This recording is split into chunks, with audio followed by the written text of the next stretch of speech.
Welcome to the maiden edition of NAS this week. And what he is praying now is that if this scenario that he of Kano State will be given priorities and so that at the end of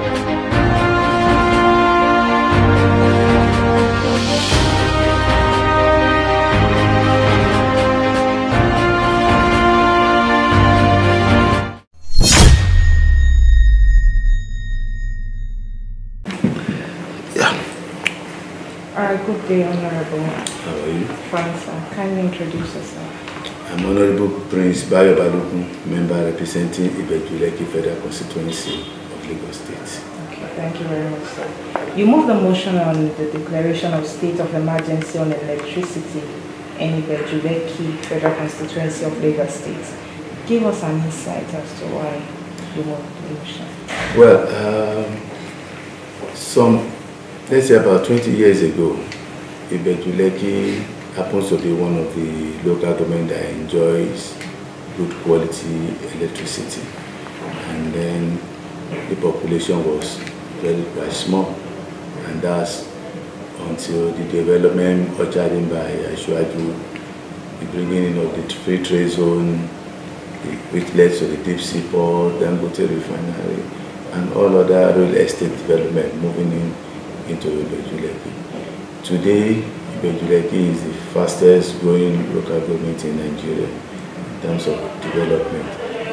This, I believe, have actually overwhelmed the level of infrastructure in terms of electrification in that corridor, and have led to total collapse of the electricity infrastructure.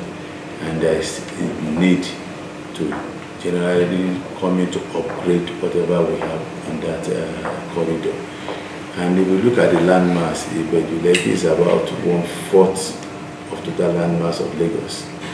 And considering the development time, I can tell you, Ibeju-Lekki, even in terms of population, by the time we have the next census, we'll rank one of the first 3 or 4 in terms of population. But because it's a large area, people are not too concentrated in one place, unlike what we have in some local governments. So that's why people didn't really know the effects. So it's really affecting the population, and the development has actually eaten deep into the infrastructure we have. But it has even affected our roads too. Thank God the state government is taking the bull by the horn in terms of the road. It's total reconstruction of the road we're having from Ekpe now down to Abraham-Adesanya, which is a major project. It's a reinforced concrete roads that we're having. You know, the caliber of trucks that buy that road now are heavy duty trucks.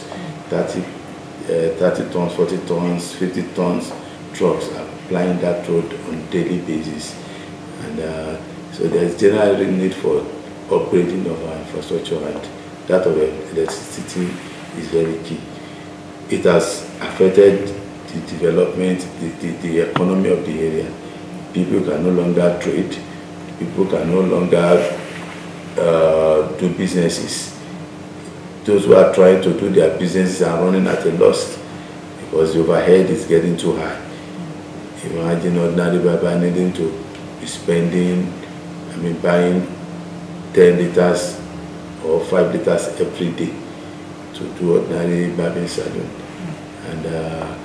And we know we have the free trade zone around the axis now. Most of the companies are running on generators, which is not too good for their businesses. That's why some of these businesses are moving to Ghana, and the rest Dunlop and Co moving to Ghana. And the essence of the free trade zone is to create an hub, industrial hub, where people can take advantage of economy of scale, companies can take advantage of economy of scale.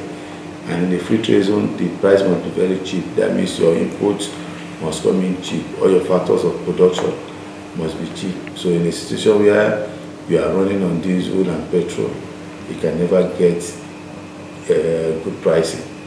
And it's not making our products very attractive in terms of prices.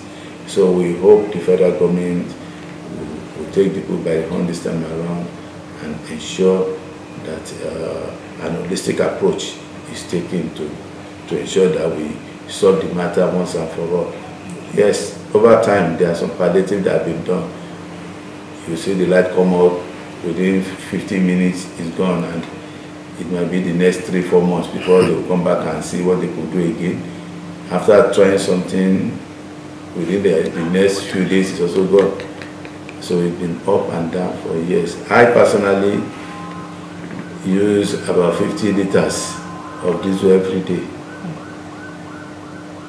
So it's not been easy at all.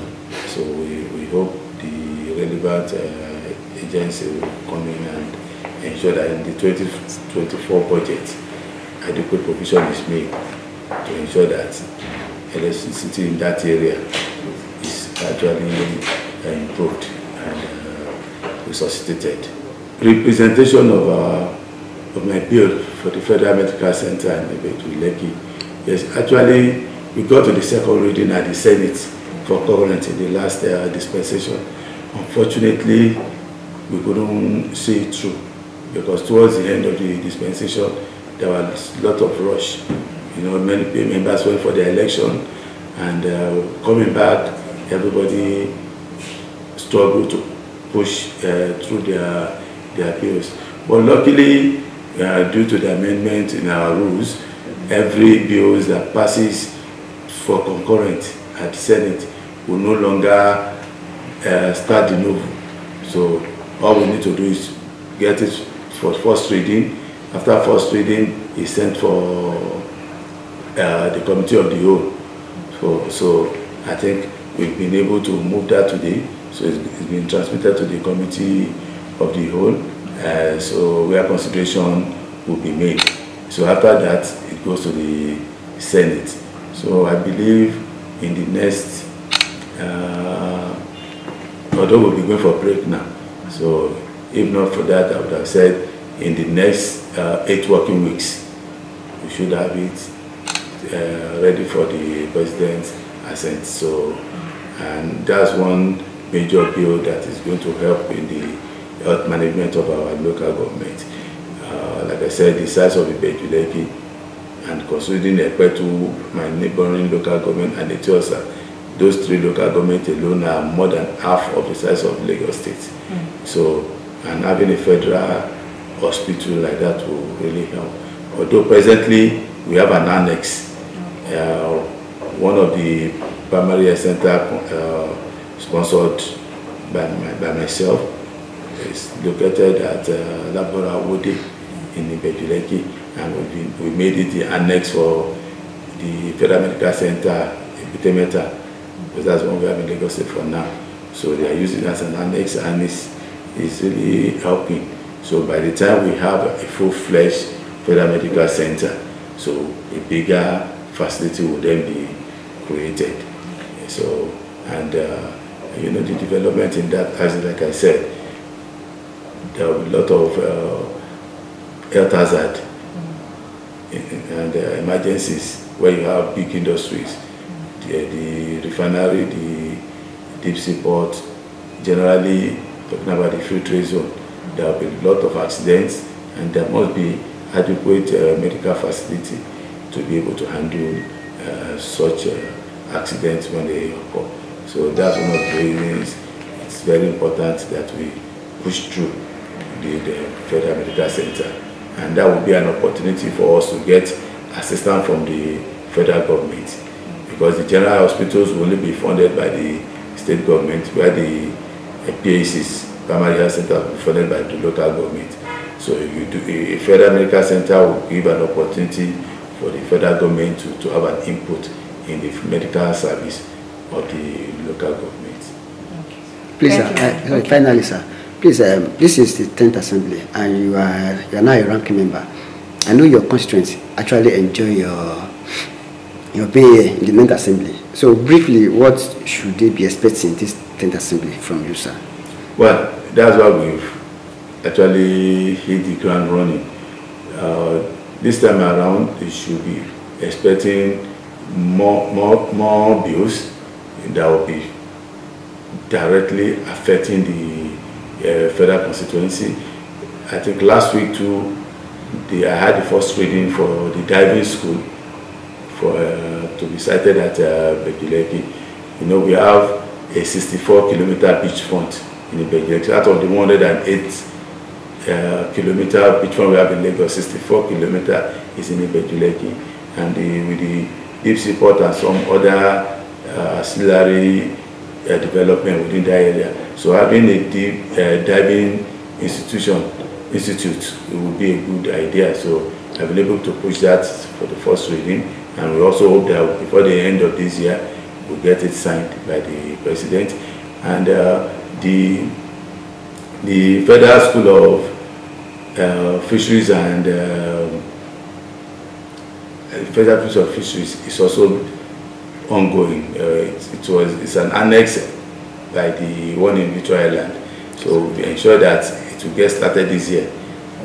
During the last session, I assisted in ensuring that they put some finishing touches to the building, and also liaising with the local government to ensure they provide security for them. It's one of the areas they are still, because it's by the Atlantic Ocean, so the fear of kidnapping and the security issue is still delaying the resumption.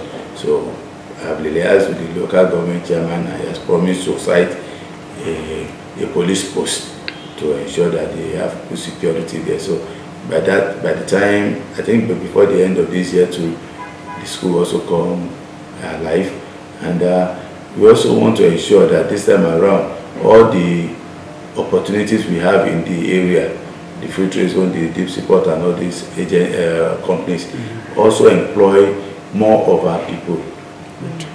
So it's one of the areas we're going to really agitate this time around to ensure that we get our right quota, because it's not just for the project to be cited in the area, it's all about what benefit comes to the indigenous of the area. So that's one area too. We're going to see a lot of activities around. And like we also said, Ibeju-Lekki used to be a Nigerian local government. Now we have moved to an industrial, highly commercial one. So the kind of job our people are used to are going to change. So we must also ensure that we train them along the new line of job. So our empowerment will have to take cognizance of the new development, and that means there will be more sponsorship in the area of students going to the university, taking relevant courses that can make them relevant in the development of schemes within our federal constituency. So these are part of the things we will be doing. And then the women and youths will also be supported wherever available. So there is so much for us to do within the local government, and we watch based on the requests of our people too. We are there to serve them. They have to make the move based on what they need and what we feel will service Ibeju-Lekki better. Thank you, sir. Thank you, sir. Thank you for now.